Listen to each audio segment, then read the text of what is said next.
why don't we bring this meeting to order, and want to say welcome to the Board of Finance and everybody else. Before we get started, I just wanted to say thank you to everyone for changing the meeting night to fit my schedule. I truly appreciate it. I want to stay involved, and I just haven't figured out how to be in two places at the same time. If anybody has, please let me know. Until then, thank you for moving it to Wednesday nights. And if I'm correct, it's the fourth Wednesday, right?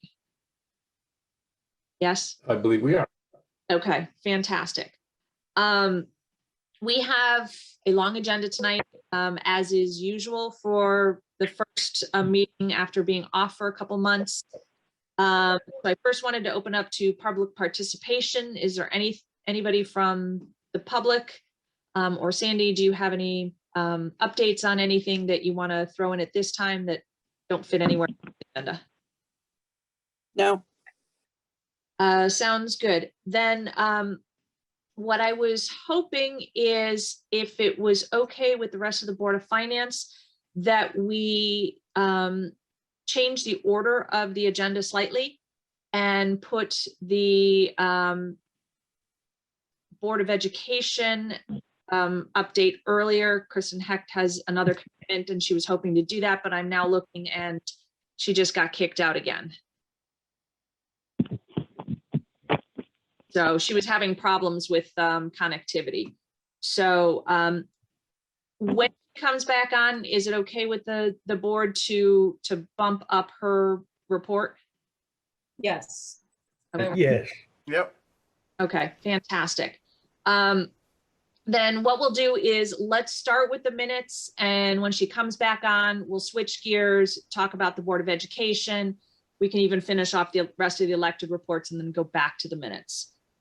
We had 5 minutes that we needed to approve. So why don't we start with the June 15th minutes? I'm hoping that since Jill was able to send these out early, everybody got a chance to read them. So I'll give everybody a second just to refresh what all those were.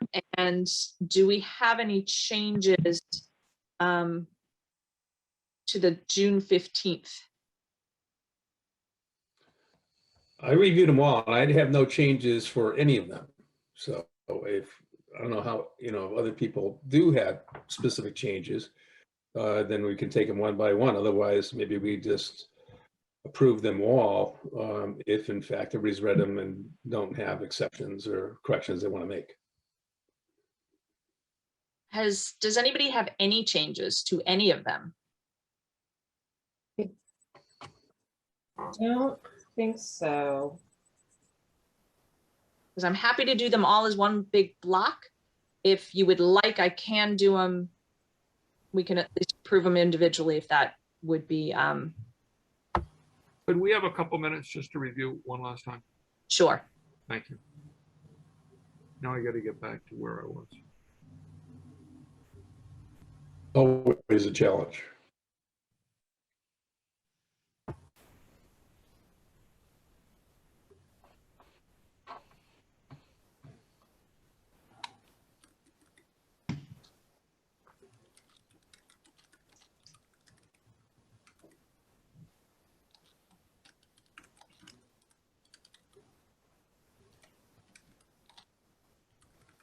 I apologize for the rumbling in the background. That's my garage door.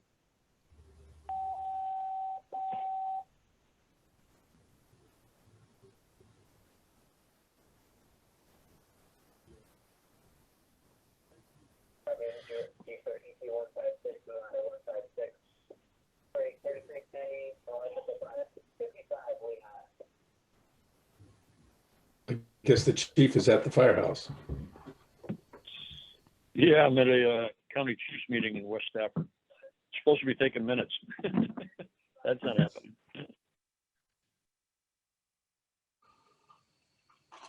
So I think we're fine. Would the board consider a request for unanimous consent? For all 1, 2, 5, for all of them. for all of them. Yes. Yes. Yes. Okay, then unanimous consent, we approve all 5 minutes, June 15th, June 17th, June 29th, July 13th, and July 27th meeting minutes. Thank you. That makes things a lot faster. Hearing no objection, the motion's agreed to then? Yes, hearing no objections. The motion passed and all of the meeting minutes are approved. That slims down our agenda. Yes. Kristen just texted me. Kristen Heck just texted me. She's rebooting her computer now. For some reason, it kept kicking her out. So let's just start with the tax collection summary. I do need to now go down in my stack.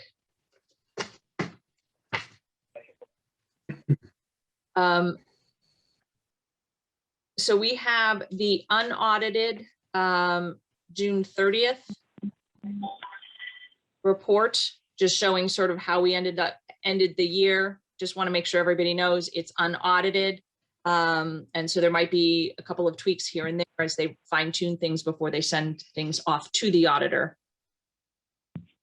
But what it shows us is that we ended sort of where we expected to be after our revised budget at, collecting everything that we expected, and actually a little bit more on interest and fees than what we even predicted. On the 731 report, we have a 731 and an 830 report. Just as to recall, we did not set our temporary mill rate until the July 13th special meeting, if I recall, which means that the bills went out the next week and tax bills were not due until September 1st. So if you were to look at the July report, it showed that we were at 19% collection, whereas in the previous year we were almost 75% collection, and that's because we had the bills weren't due yet. If you take a look at the August 30th report, you can see that on August 31st of this year, we're at almost 91%, and last year we were at 82.27%. So that sort of tells me that even though that tax bills went out late, we're actually doing better than last year. Now, just as a reminder on tax collection, the tax bills that went out was at last year's, sort of that temporary rate, which was last year's mill rate. The supplemental property tax bills will be going out, correct me if I'm wrong, Sandy, January to be due February 1st. Is that correct? So we will get sort of that incremental in the beginning of the calendar year. Many of the people who pay online paid both their both the original bill and what would be the supplemental bill. And if anyone on the phone is so inclined, those are available online. The supplemental bills are available online? Yes, you just have to search under, oh gosh, I don't have my computer up to tell you We can figure it out. what it is. But if you go on the tax collector's website and say, pay my bill, it'll Yeah. show you what's outstanding for you. Thank you, Sandy. Mhm. I know that when I paid my own taxes, the receipt that I got from the tax collector actually had the balance on it as well. So if you can find that stub, you have that information that way as well. Fantastic. I see that Superintendent Hecht has been able to rejoin us. She's working on it. It's connecting the audio. So if it is okay with the board, we are going to hop down to the Board of Education update, which should be another 1/4 of an inch down the stack of paper. I made the mistake of printing it not double-sided. So,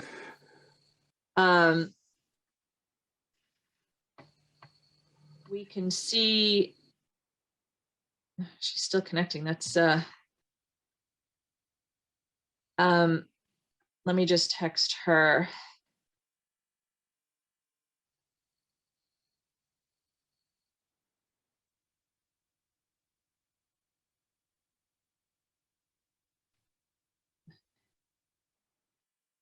Let me try it this way. If I call her on my cell phone and just put it, Hi.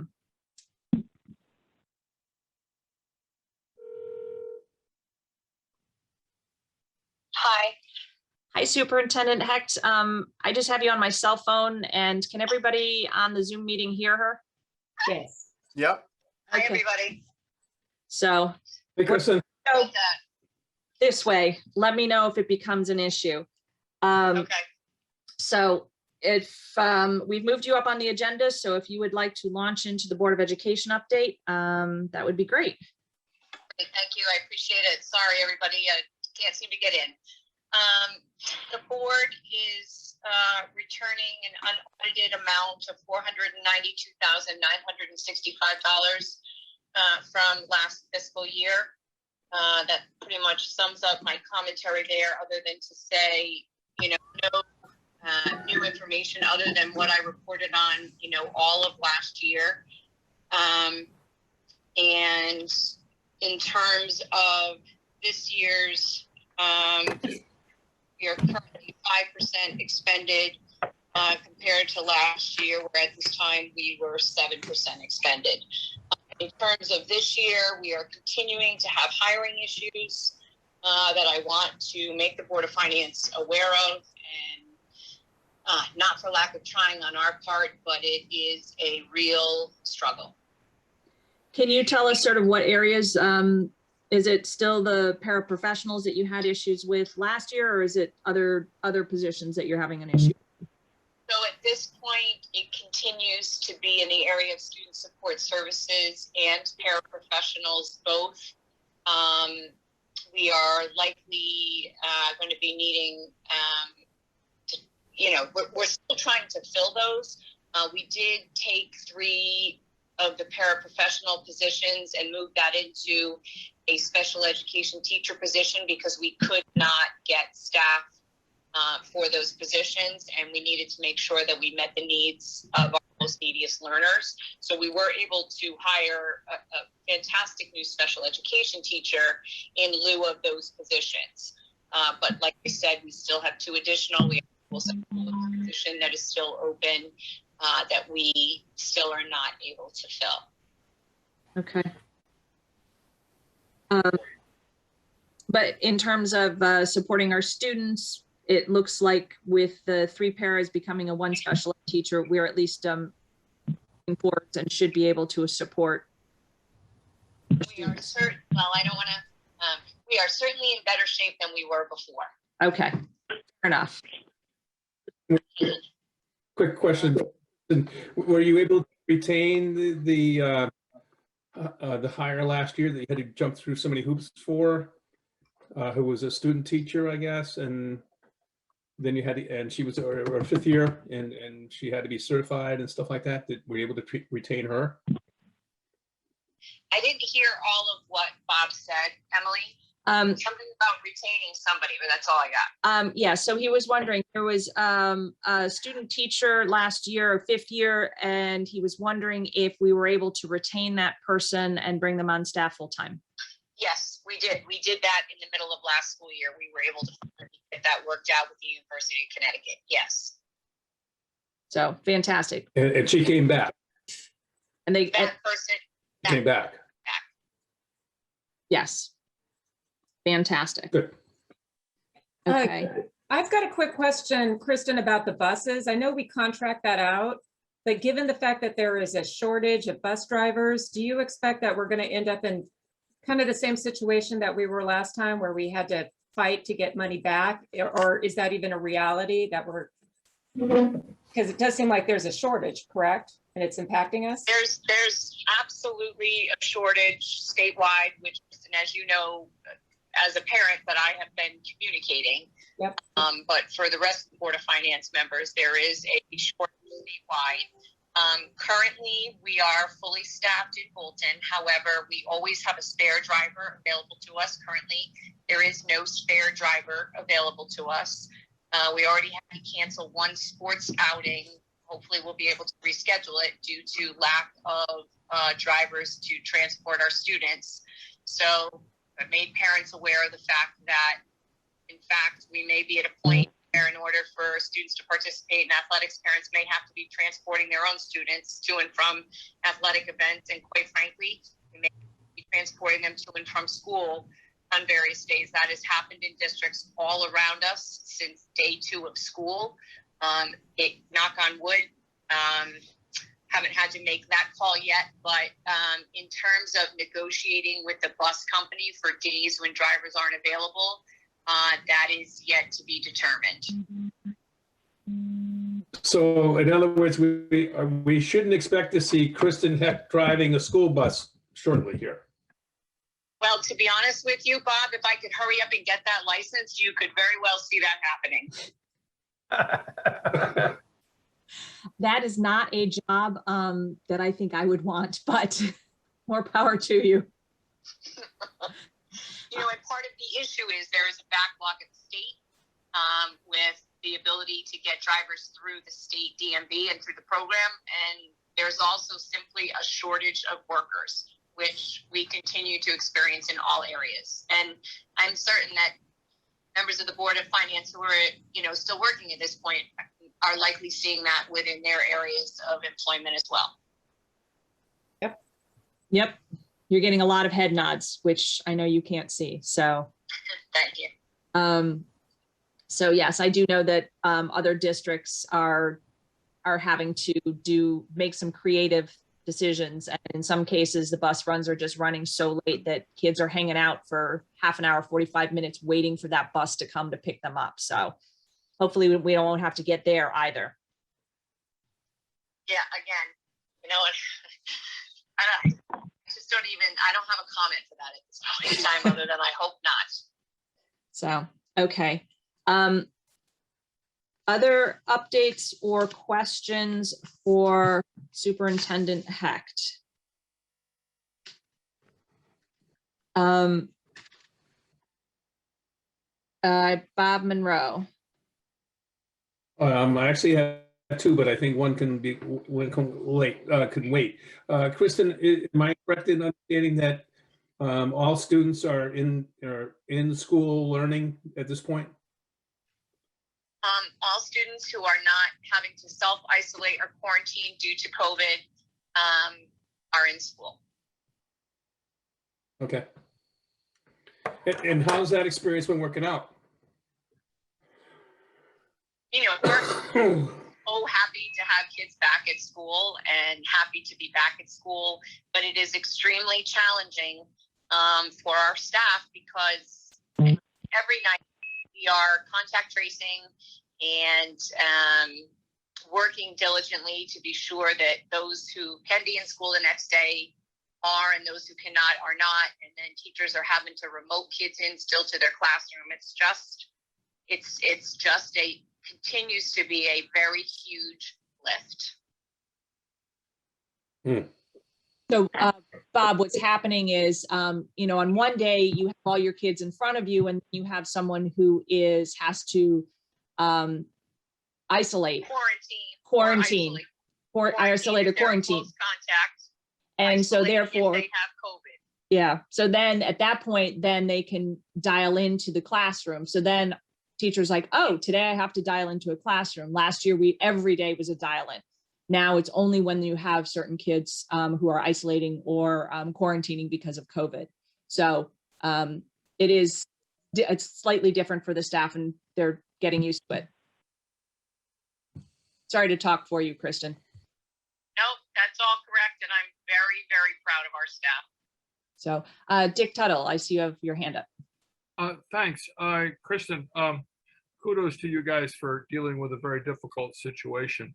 What percentage of the student population is vaccinated fully now? Those 12 and above, do you have a number for that? The number, according to the Eastern Highlands Health District, for children ages 12 to 17 is, the last information I had was, I think it was 54%, could have been 52, it's somewhere in that zone, Dick. And do the students all have to wear masks? Yes, masks are required by the state of Connecticut. Very interesting. Thank you. Thank you. Okay. Hi, Charlie. How are you? Can you hear me? Yes, we can. Okay, I'm doing good now. Yes, thank you. Did you have an issue dialing in as well, or? No, I'll be honest with you. I just had issues getting here. That's all. Oh, that's fine. If you can't tell, Superintendent Hecht had issues dialing in, which is why I'm holding my phone in front of the camera because she's on my cell phone. Any other questions about last year, current year from that report? If not, then I will again look to pop forward in the agenda and have Superintendent Hecht sort of review. We made cuts to the Board of Education budget, and at their Board of Ed meeting, they determined what was going to be cut from the budget. So if you would like to sort of go through that, I can maybe hold that up and bring it up at the same time. I am trying to pull that up, Emily. Not having much success right at the moment, but you gotta give me a minute. Let me see if I can get it. Okay,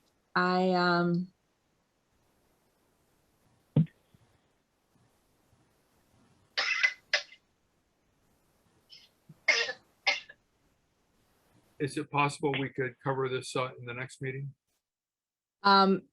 It's a long-term issue.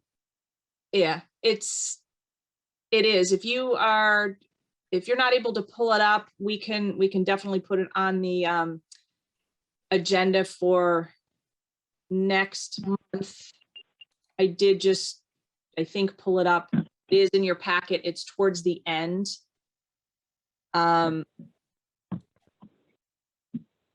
So you can take a look at it. And is that okay with you, Kristen, if we just put that to next month's agenda and you can go through it in more detail then? I'm not sure that I'm going to be able to be at the next month's meeting, Emily. Okay. So maybe if we could attempt to do it, I mean, you might want to just, maybe if you could, I don't know, read it until I can try to get there. I'm having a lot of difficulty here. Not Not a problem. Okay.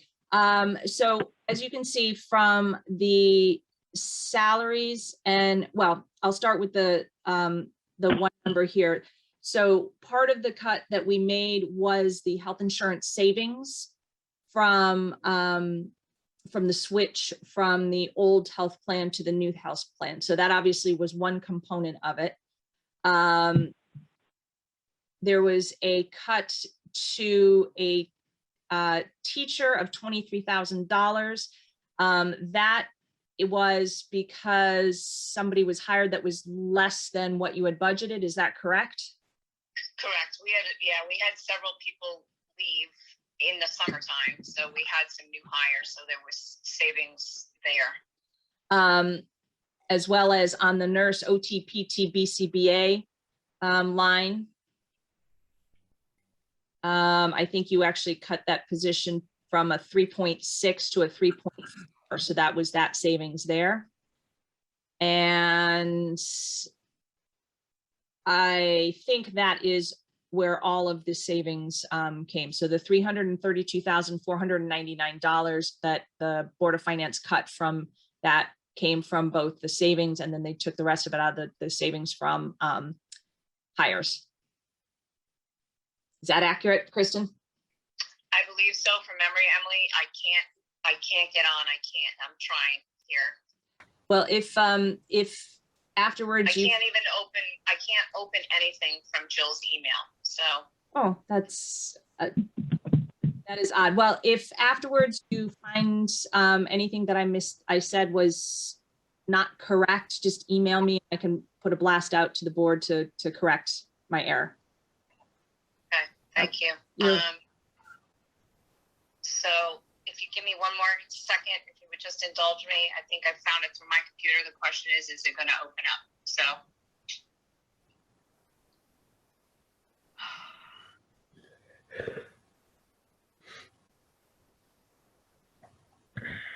I don't know. We must be having an issue at school. So, yeah, at this point, I'm flying blind here, Emily. So sounds good what you just said at this point. Does anybody have questions for me that I can attempt to answer? I have one. Okay, who was that? Sorry. Bob. Bob Monroe, yes. So what I'm looking at here would lead me to assume that there were no programs that needed to be reduced, no teachers that were not hired that were needed, and nobody let go that we wanted to retain. That is Would that be correct, right? with the knowledge that we had a number of open positions still. So in a way that kind of helped us, you know what I mean? Because we were able to sort of reorganize, if you will, the paras for the teacher position. So yes, that is accurate. Okay, good. And Kristen, in looking at my notes from the Board of Education meeting when you guys had the conversation, I think everything that I relayed to the Board of Finance is what was on my notes. So I hopefully didn't get anything incorrect. Yeah, it sounded right, Em, but again, yes, it sounded right at this point without being able to see anything in front of me. So Thank you. you're welcome. Any other questions for Superintendent Hecht? Hearing none, I will stop sharing my screen, and thank you for joining in on my phone. And Yeah, thanks for calling me. I'm sorry, everybody. Thank you, though. no problem. Then I'm going to hang up. Have a good evening, Kristen, and we will Thank you. talk to you later. Thanks. Bye. All right, take care. Bye. Your voice. Okay. Very good. Thank you for indulging her and moving her around on the agenda. Let's go back to where we were on the town update. We had just gone through the tax collector reports, and I don't think anybody had any questions on where we were in terms of tax collections for the end of August. We have, the next is the revenue statement for the end of June, so the end of the fiscal year. This is an unaudited statement. And you can see that on general fund revenues, we ended the year right where we expected, and had on other town and education grants a little bit higher than we expected. And that doesn't reflect, to my knowledge, any larger monies from the federal government in regards to COVID relief and stuff. Would that be correct? Yes, I think those would be coming in this fiscal year, correct, Sandy? That's correct. So you won't see those on this particular report. I did want to say that if you look at the next item on in there, there is not a August revenues report because there have been changes in the numbers. And so there has been some issues in terms of logging all the revenues. So the report was not complete. And so Jill did not produce it for us this month. They're working on that, and she'll get that out as soon as, I mean, it'll probably be for our next month. But I mean, what she reported is we don't typically get a lot of revenues this time of year other than tax collection. Tax collection is what we get in.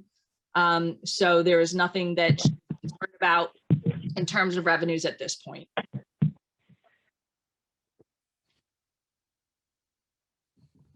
Oh, Dick, I see your hand up. Thank you. So I'm a little bit of at a loss looking at the revenue and expenditure statements. What I'm really interested in is at the end of fiscal year 21, how big was the underspend over and above what was turned over to the Board of Finance for purposes of budget allocations before the referendum? Do we know that number? No. So the Board of Ed came forth with a number of 492 additional, and we don't, on the town side, have a similar number. And if so, why Sandy, is you're that muted. exactly? Sorry, Sandy, I saw you're saying something, but I didn't. We don't have that number yet, Dick. There were some expenditures like the repairs to the fire truck, which just came in about a week ago. So, and there still are some outstanding invoices from the year. So until they arrive, we aren't going to be able to do that. So these are things that you've already accrued and plan to pay out of last year's money, is what you're saying. Correct. Okay, thanks. But let me perhaps follow up with one last question.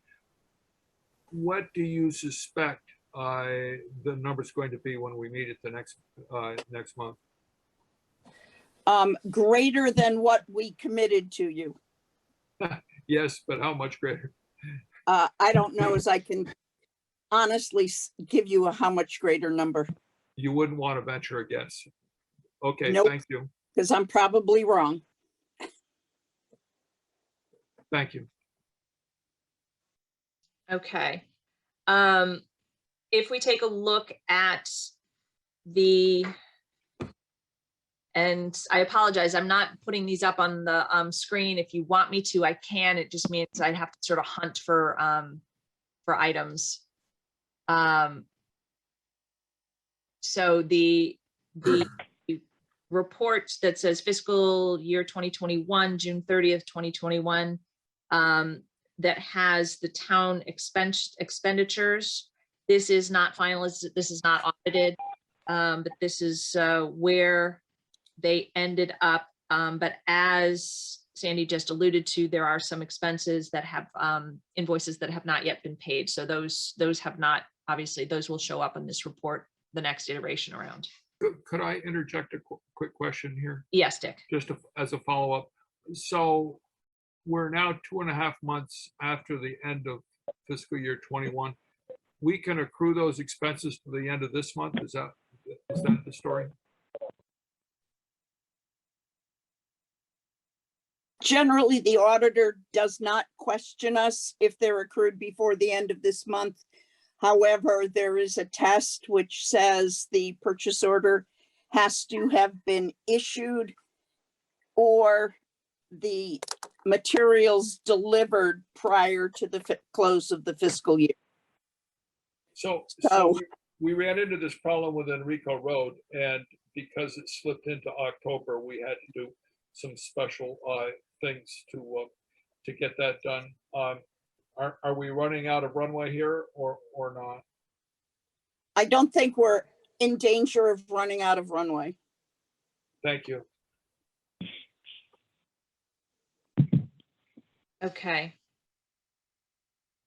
For fiscal year 22, the town expenditures, when I printed it, it didn't have all of the columns. I'm just, I might have printed it incorrectly. So I don't have a sense of what is, where we are as compared to last year at this time. Sandy, I don't know if you have that or if there's anything on here that at this point, a couple months in, that you are concerned about.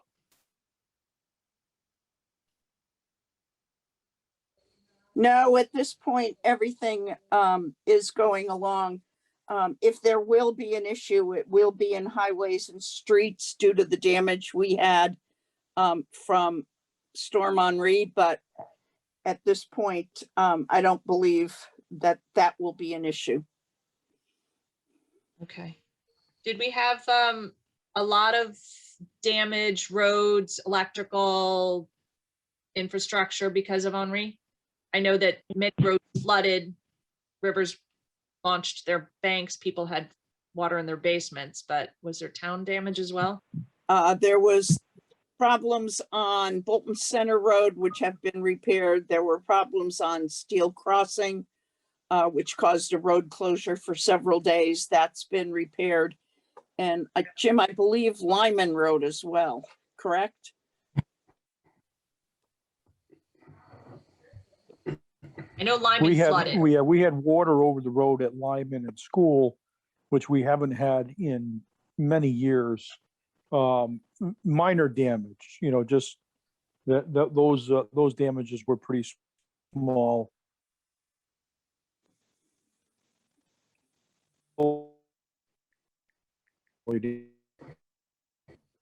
Jim, you actually froze there and for a second. Yeah, I noticed everybody stopped moving. So yes, we had some damage on Lyman Road and School Road. We had water over both of those roads, which we haven't had in a number of years. Those damages, fortunately, were pretty minor in nature. The most significant damage we had was to Steele's Crossing. There was very little in the arena of tree damage. So that wasn't too terrible. Good. Hopefully hurricane season is coming to an end. At least November. Yeah. So, Good well, ways to go. we have to be thankful because We're past peak anyway. yes. Well, the tornado that touched down in Coventry did some serious damage. So we have to be thankful that it just, 5 miles away from us. Okay. Continuing on. Oh, we do have the August 31st. So I guess we talked about that. Next thing on the list are transfers. Are there are many pages of transfers, and I don't necessarily want to go through every one, but I was hoping that if there are ones that anybody had a question about or were of note, Sandy, if you would like to speak to them. Does anybody have a question on any of the transfers? Yeah, I Nope. think there's not a lot here that's significant or I think we talked about the mid-NEROC tipping fees from a previous fiscal year at another meeting. Yes. We have talked to them and told them that was a one-time thing, that if that continues, they're not going to get paid. Good. Okay. And I know, most of these are from last fiscal year, and so far we only have one transfer in this fiscal year for from the Fire Commission to repairs and maintenance. Correct. The new Service 234 has gone to Virginia for some final installation of equipment. And we didn't have a transportation line item in the Fire Commission budget. So this is coming out of repairs and maintenance into travel. It's pretty much an accounting entry. Okay, was that just to drive it down there and drive it back? Correct. Okay. It's still there though. Oh. When do we get it back? Maybe the Came chief. back Monday night. Came back Oh, it Monday night. did. Excellent. In the firehouse, it's not, in the firehouse now, it's, talking to the, graphics people today. It's got an appointment for October 18th to go to graphics. I hope I can get it down to Willimantic to finish up the lighting prior to that, so. Okay.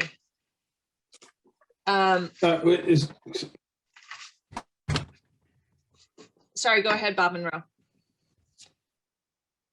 Is this the truck that, are we talking about the truck that was broke down and had to be repaired and go out of No. state?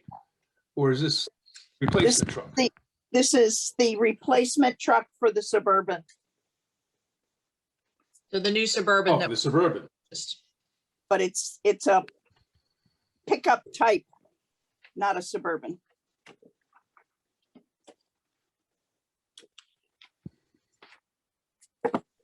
okay. Any other questions on town update?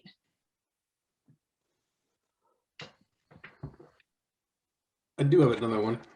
Okay, go ahead. For Sandy, has there been any clarity from you at your end as far as any monies coming in from the federal government that we have not been made aware of at this point? No, not yet. They haven't even given us good clarity on how we can spend the money we already have. Which was what? That was 147,000? No, that was 1.4 million, of which we got just under 700,000, sorry. And we'll get the other piece Oh, okay. July Wow. 1st Okay. of 2022.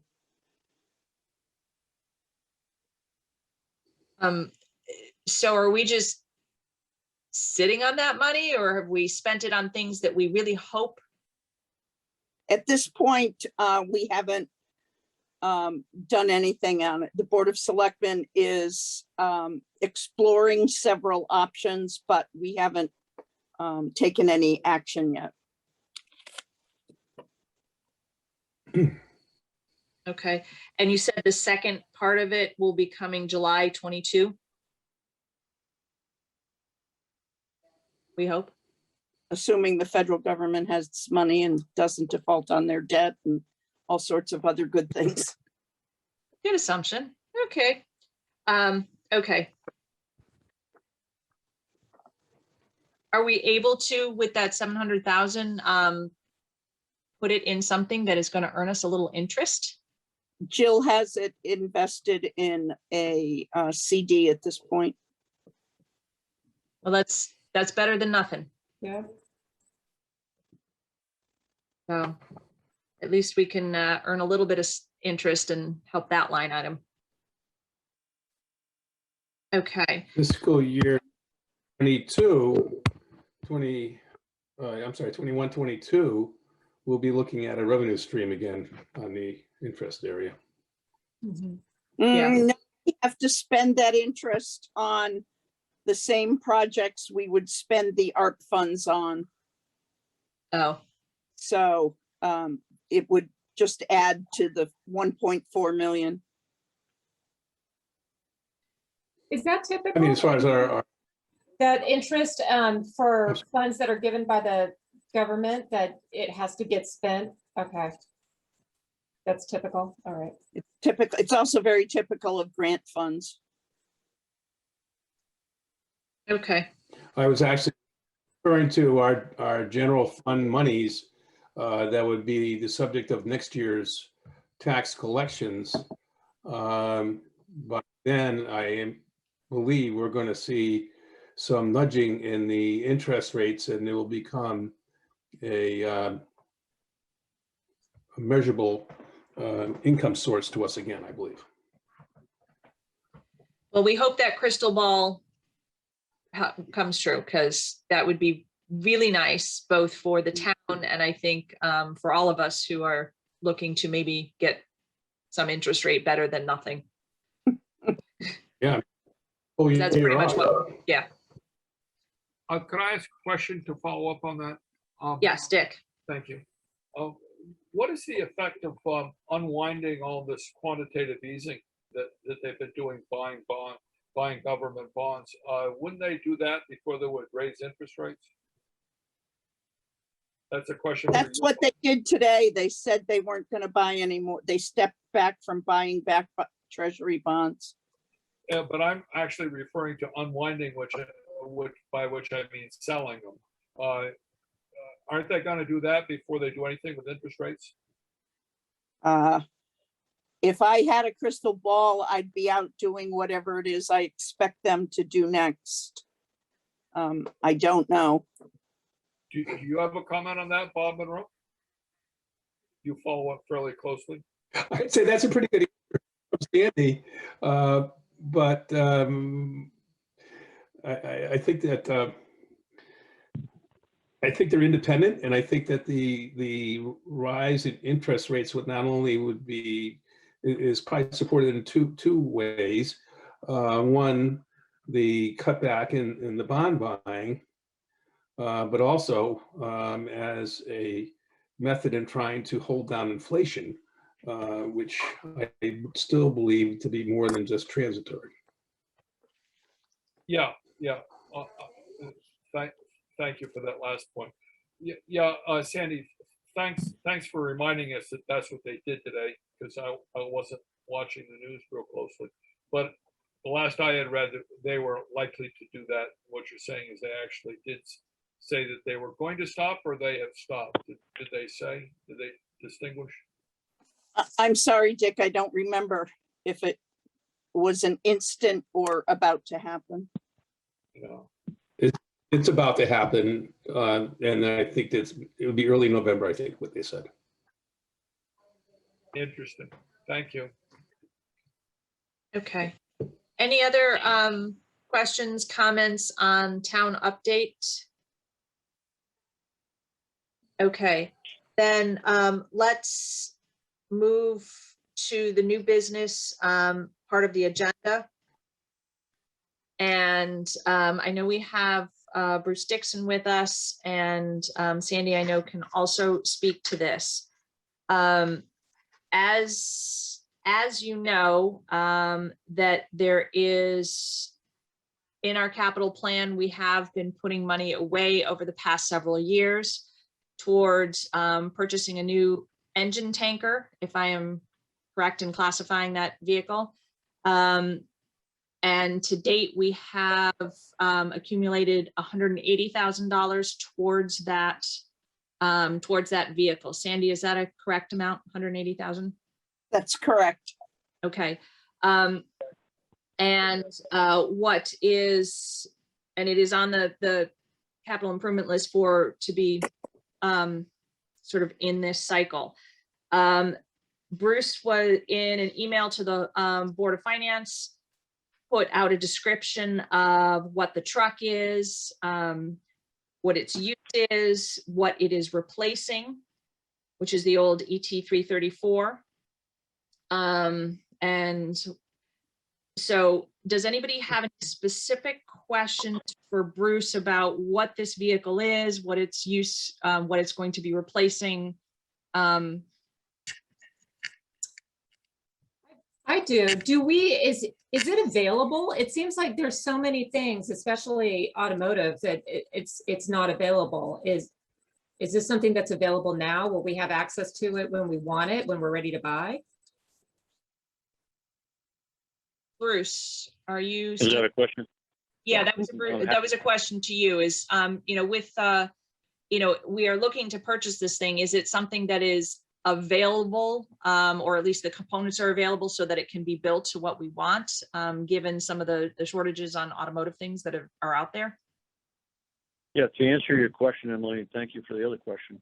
Yes, parts are available. The trucks are being manufactured as we speak right now. Lead times are a little bit longer than normal, basically because of manpower shortages, people shortages within the plants.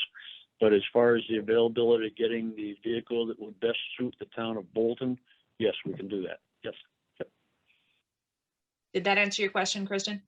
It did. I just didn't know if we had to wait for any type of part or computer chip or what have you. So Good to know.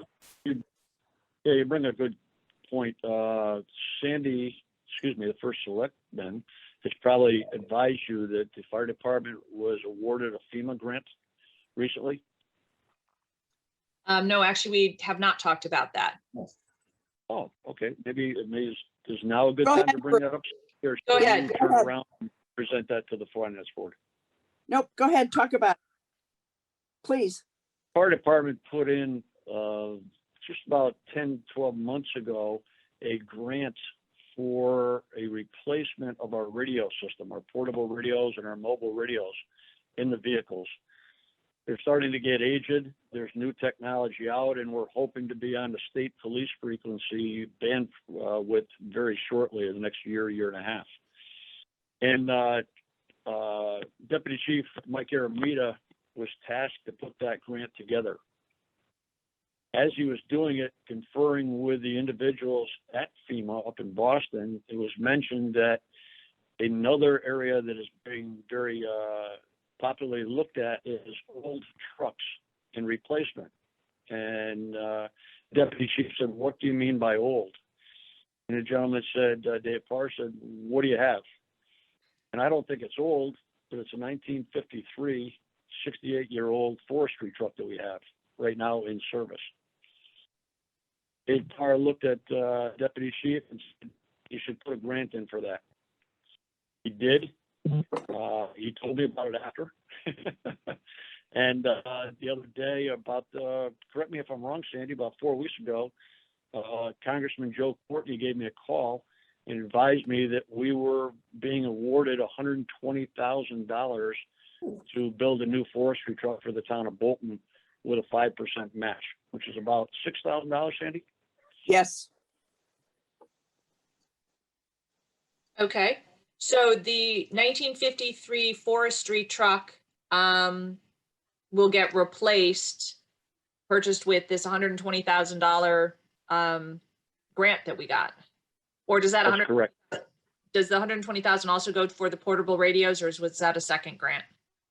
No, we're really hoping for a second grant there. In fact, down in New London County, they were just awarded, I believe it was $2.3 million radio grant through this FEMA project, and we put in for $130,000. So we've still got our fingers crossed. To go back to the original question, time factor, is parts and availability going to be held up on the engine tank? No. For this FEMA truck, grant truck, it will probably be a 350 or a 450 chassis. And I anticipate right now, from what we're hearing from the manufacturers, that will not be, here we are in October or September, that will not be available until probably next June or July, just for the chassis itself. So parts availability there on the common vehicles, like you hear on the news out here with these chip problem. They're building chips for refrigerators and washing machines, but not for trucks. That's one of the ones that will be held up, and not the engine tank that you're talking about in your capital project right now, Emily. Okay, great. Dick Tuttle, I see you have your hand up.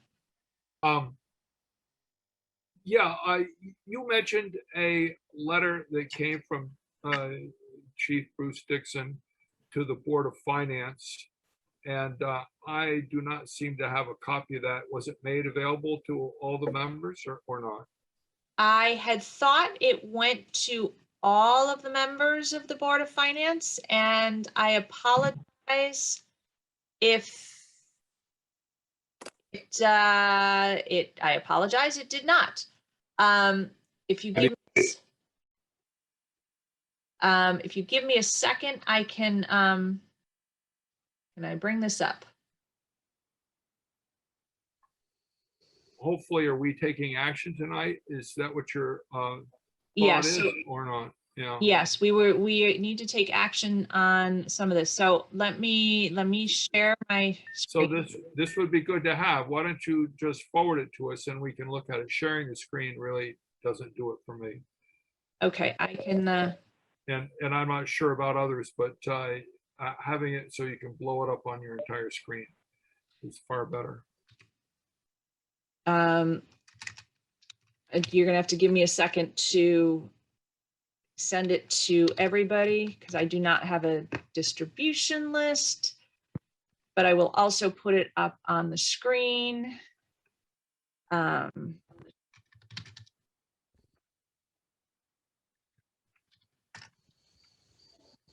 So asking us for action on the same night that we see the rationale for the expenditure. Give me Really? 1 second. What we're asking for approval for tonight is the Board of Finance approval to allow us to take the question to town meeting, which will then allow us to put it on the referendum ballot. Yes, and we have a due diligence function here. And hitting us with this without having seen the background material is not good practice. Well, So what I will say is that in your packet was the Board of Selectmen resolution. Yeah, the resolution tells us nothing about the why. Okay, and so the why ahead. was the CAPA folder that you got with your budget. Yeah, I would still expect a briefing paper. so tonight, so one of the things that we are looking to do, and I did just send that out, and I will share my screen as well, as soon as I find it again.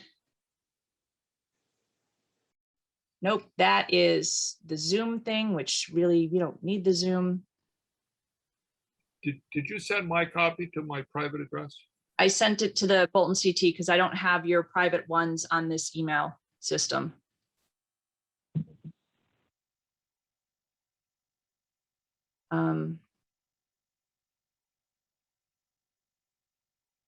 Oops.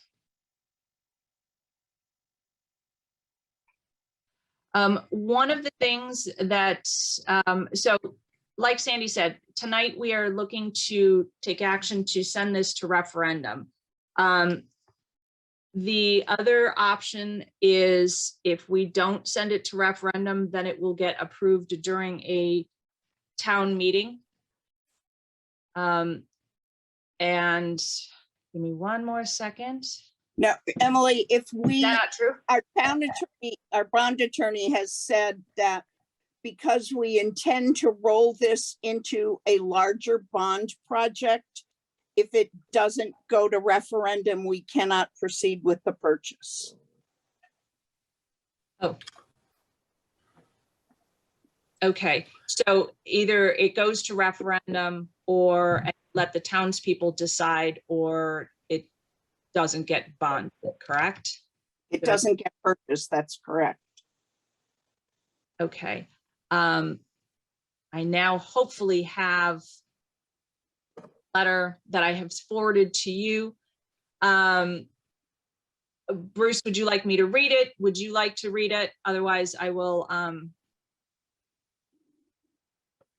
Any of the above, happy to assist you, no problem. Okay. And then there's a few more things to talk about pricing if this does not go through.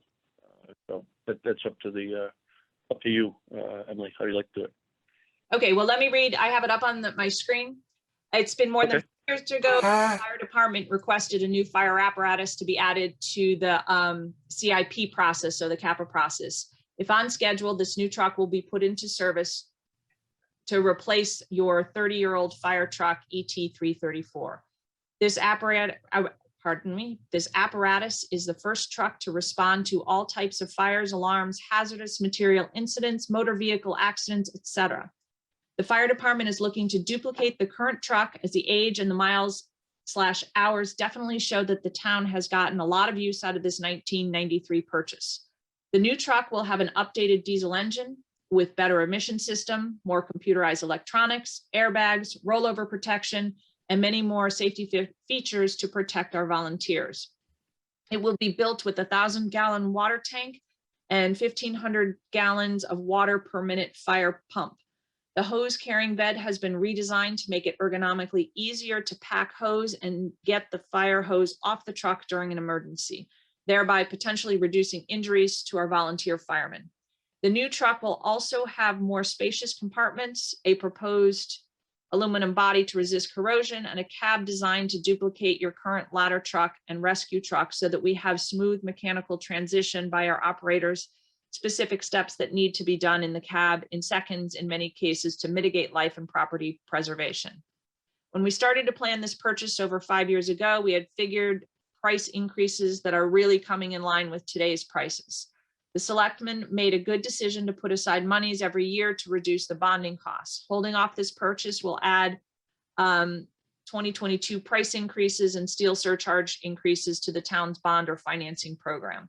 These additional costs would make it extremely difficult for us to construct a truck with what we need and hopefully ensure that Bolton gets 30 years out of this new truck that the citizens want. Coupling the purchase through the HGAC government purchasing program will be a win for the town of Bolton. Look forward to answering any questions. Board of Finance meeting this evening. So that is the note from there. There was a schematic. Do you see the schematic on the screen? Yes. Okay. There's a schematic of the truck. And I apologize, I can't make it any bigger than that. So, but that sort of gives you an idea of what this truck looks like. And I apologize, the print is so small, I won't be able to point out what some of those things are to you. But And with that, So that is that is the truck that we are looking to replace, and we have been planning on replacing, as it is 30 years old. As Sandy had said, it does need to go to bond because it is an expensive component.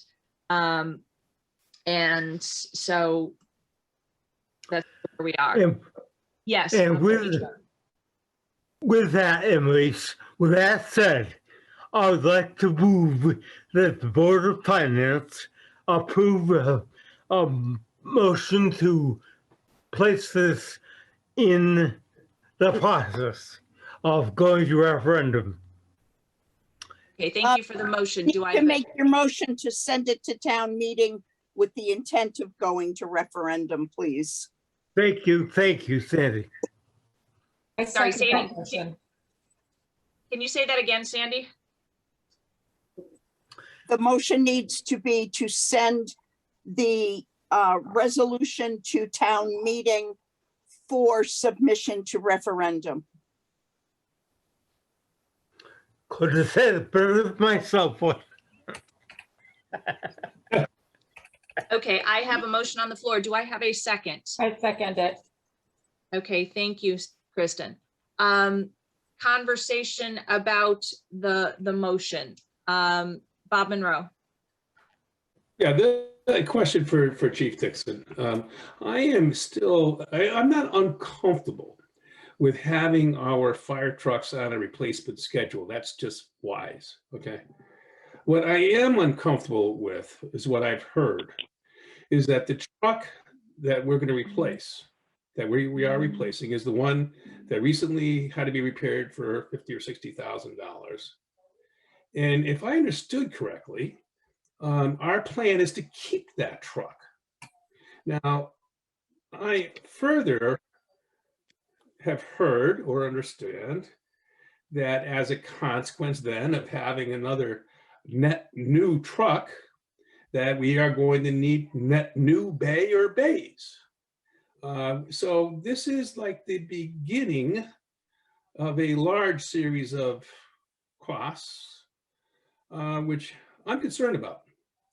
And let me tell you why.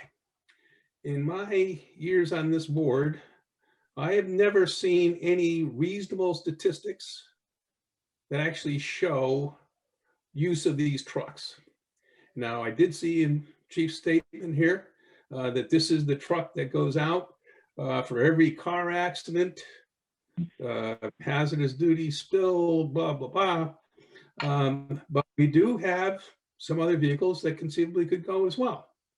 Or do we need to have a minimum amount of equipment purchased for some of them so that they can? I'm just concerned that the follow-on costs for this could far exceed the cost of the replacement. And I'm For a town that has not grown by one person in the 35 years that I've been here, I'm concerned. Won't stop me from seeing this thing go on to a town meeting, but that's my concern. Bob, I think you bring up a couple of good points there. And Emily, if I could have a moment to address a couple of those, I'd like to do that. Sure, go ahead, Bruce. Prior to my arrival in the town of Bolton for the second time, grew up here, spent 5 years in this fire department. Then I went to Manchester for 10. I went to Holland as a deputy chief. I was up there for 20 years, and back here, there were actually 3 engine tanks in town. There was engine 134, ET 134, and ET 234, which I think, Sandy, you purchased that, back in 1982? Is that correct? 82. Correct. So you actually had 3 trucks there, where we have 1 now plus a tanker, so I'll use that as 2 compared to the 3 in the past. Bob, as far as numbers of what these trucks do, I have provided to the selectmen a list of all of our apparatus, the years of the apparatus, the miles they've actually accumulated on now, along with the hours of operation. Emergency calls, the number of calls the vehicles have gone on. The selectmen have this whole list. I'd be happy to provide it to you. I push a button on my computer tomorrow. I don't have to design this. It's automatic. We've got it, that information. As far as keeping ET 334, If there's no problem with you sharing with me. Bob, I'm sorry, I didn't hear you. Say it again, please. I'm sorry, if Sandy has no problem with you sharing that with me, I would love to see it. I'm Thank actually you for the offer. looking for it now. Thank you. I believe that was on July 30th, 2021, Sandy. Okay, thanks. To continue on ET 334, the 28-year-old truck, when the new one comes in, will be 30 years old. The engine that just died on the middle of the highway for us, that was not a $60,000 engine. It actually turned out I negotiated down to $40,000 plus a radiator. And Jill, correct me, it was $2,860 or something like that. I may be off by $15. So approximately That's pretty close, Okay. chief. approximately $43,000. Okay. With the acquisition of the what I call a satellite station, our storage building out in the back, we've got the forestry truck in there and the new boat in there. We're still tight in the firehouse, but if we turn around, and it's entirely up to you folks, we are recommending to keep an ET 334 since we just put $43,000 into it. Doesn't mean we can't have another catastrophic failure in a 30,000 or 30-year-old truck. But the board or the selectmen can do whatever they want with it. I'm strongly suggesting you keep it. You can turn around and market it out there and probably get anywhere the average pricing from $100 or from $1,000 to $5,000 for a truck, which would be a shame for the town of Bolton to let that much money go by. As I had a conversation with the selectmen, we're very, very tuned to what the expenses could be. And if something catastrophic came up in 2 years, 3 years on that particular old truck, I would say scrap it, get rid of it. Do not replace it. I think as you maybe referred, maybe I didn't hear it properly across a phone through the internet to your phone. I'm not suggesting that that truck be another piece of apparatus that we put in a replacement cycle.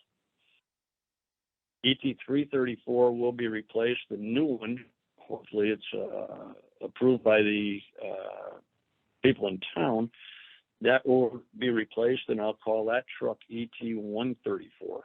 There's reasons for the numbers. But ET 134, that will live out its life here for potentially 30 years, and then the cycle will go again. With our ladder truck that we purchased back in 2008, I can't believe already it's like 13 years old. That truck, I don't see that being replaced in another 10 years. The truck's a beautiful truck. We take real good care of that truck. It's one of the nicest trucks in the area. That's going to be an extended period of time before I get replaced. Maybe some refurbishment, another 10 years, but nothing like that. Your new tanker that you purchased back in 2017, We had a problem with that when it came in from the manufacturer. I was able to negotiate with the manufacturer a complete redesign and rebuild of that truck is $0 to the town of Bolton. That had to be a $500,000 rebuild. That truck hauls water. It makes me sleep better at night. We have 3,000 gallons of water in town to take care of you people. I don't expect that last tanker that we had, ET 234, the one that Sandy purchased back in 1982, we just got rid of 2 years ago. So that's like a 35-year cycle as it goes there. Okay. As far as a larger firehouse, right now, the way I've got equipment, figured out, as far as moving around,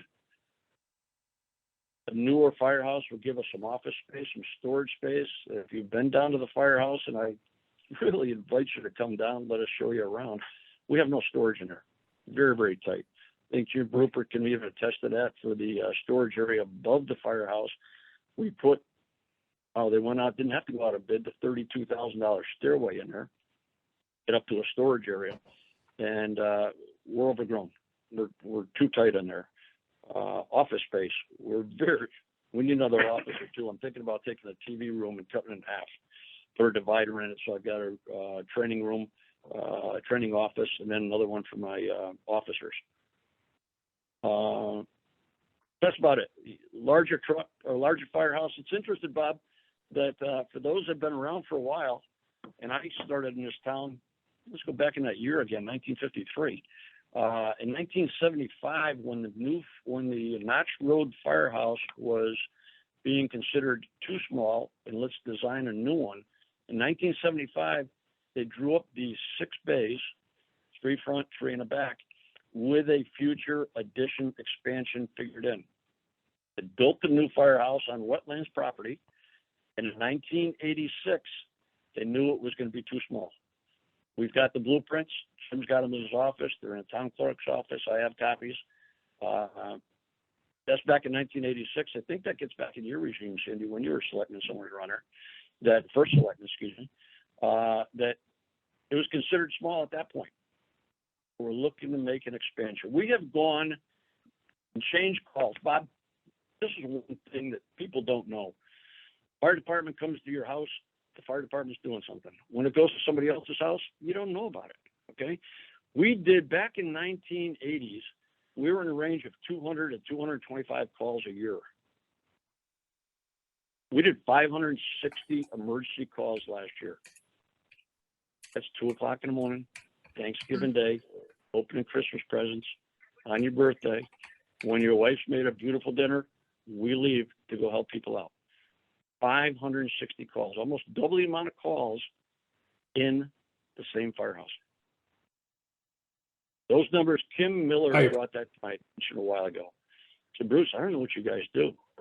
So I've asked the committee and the department, got a Facebook page up, and to start putting some numbers out. And I guess I've got to put some numbers out before this referendum comes to educate the people that don't call 911. We're there thinking about them.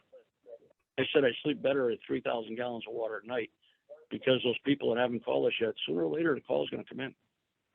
And we can take our skilled staff. They're out there training every Monday night. And many of them are on weekends. Some of them are taking classes that are 180, 200 hours a piece, all volunteer time. Thank To you. help the citizens of Bolton. A roundabout way is to have ET 334, ET 334 to keep it would be very smart. I had a call from another municipality looking, East Hartford, Connecticut, looking for a spare engine. They've got 2 spare engines, I believe. Now it needs another one, a third. A few other departments around actually have some spare engines. I had 2 departments that were going to offer us free engines while our engine was out having the engine rebuilt, or a new engine being put in there. Selectmen decided not to do that. I didn't sleep very good for that 2 months. I guess that's just the way it is. I've been doing this over 50 years in the fire service right now.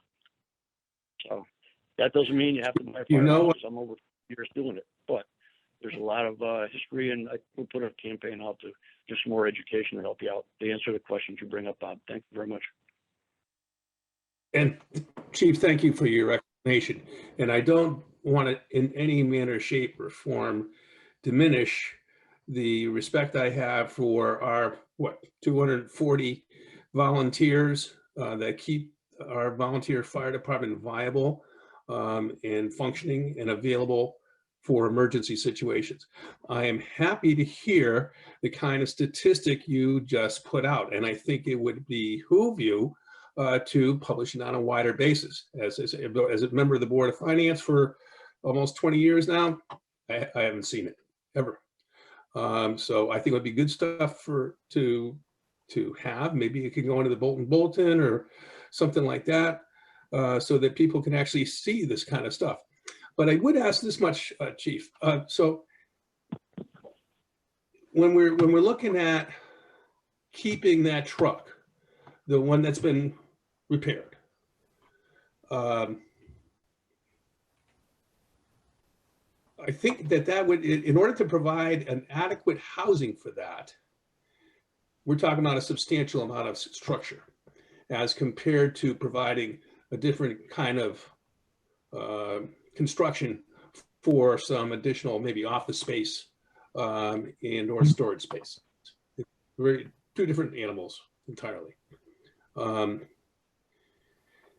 So the other question, just for clarification, that I would have would be that, okay, one of the things I've noticed over the years, and I don't have any expertise in this area whatsoever, but doesn't mean I can't ask questions. And I see every time that there's a car accident anywhere in the state or other states that I've been in, there's always fire trucks there now, which didn't used to be. So I'm just wondering, of those 500 calls compared to the previous 30 years ago, 200 calls or approximately, is this all for sending an engine for car accidents? Or do we actually have an increase in the need for fire equipment at domestic fires? It's a good question.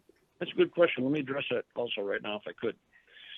Your ET334 that just had the engine replaced and the truck we're looking to replace in the year of 2000, I'll use the year, the year of 2020 versus 2021 because we're not through the year to give you full data yet.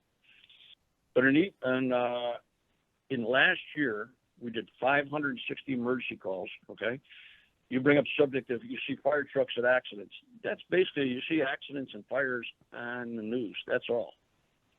ET334 responded to 104 calls that particular year in 2000. Medical calls have increased. The Chevy Suburban, 2008 Suburban, went to 247 calls. The Dodge Ram pickup truck, the new one, went to 157 calls. What I've done is move, especially with the Dodge, some of the personnel I've moved to the pickup truck versus just transporting an engine. The rescue truck that goes to all of our accidents went to 74 calls. 74, and it's multiple calls. I will get you a complete listing of every type of call that we did last year. So it'll tell you how many CO alarms we went to, how many medical calls we went to, how many car accidents without injuries, how many car accidents with injuries, how many structure fires, how many brush fires, etc. I had those numbers at my fingertips because of the computer software we put in place. You turned around and when you get a carbon monoxide call, we're coming into the season. It was mentioned earlier about hurricane season. We're halfway through. When power goes out, people start their generators up. And luckily, they're starting to be educated a little bit more, but many of the carbon monoxide calls we get are from generators or cars. In the wintertime, they're starting their cars in their driveway or in their garages to keep them warmer. Carbon monoxide call requires meters. It requires SCBA, self-contained breathing apparatus. To me, the most important piece of equipment we have, those, to use the layman term, the oxygen tanks in the back of the firefighters' backs, to go into these atmospheres, which the meters in your homes are saying, it's not good here, get out. We take those to protect our people and go in and do some metering. On the rescue truck, on the engine tank, we have ventilation fans. We're clearing all the air out, blowing it out, either positive or negative ventilation, depending on the situation. We turn around and have medical equipment. When you get to the CO calls, a number of times, people all of a sudden don't feel good. They've got headaches. They're vomiting. They're sick to their stomachs.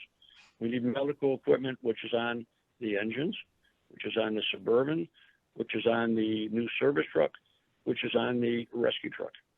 There's a lot of equipment in our bag of tricks that we go out. I say we're the Home Depot on wheels at 2 o'clock in the morning. Probably have to, because when you call, you want us here to do the job. Gotta have the equipment to take care of it. I hear you, Chief, and I understand what you're saying. My 12 years at the Department of Correction gave me quite a bit of information on radios and confined spaces and breathing apparatus. But it just seems to me these other vehicles, the Suburban, the pickup, are far more utilitarian for those types of situations than an engine. But that's why the engine went out 104 times and the Suburban went out 247 times last year. I have a list on the wall. That's a good. You know, when I became chief, when you go to certain calls, whether it be a motor vehicle accident, would be a structure fire, report, whether it be a carbon monoxide, whether it be a dive call, you know, for a boat, whether it be a forestry fire, there are specific trucks that are assigned to each one of those tasks.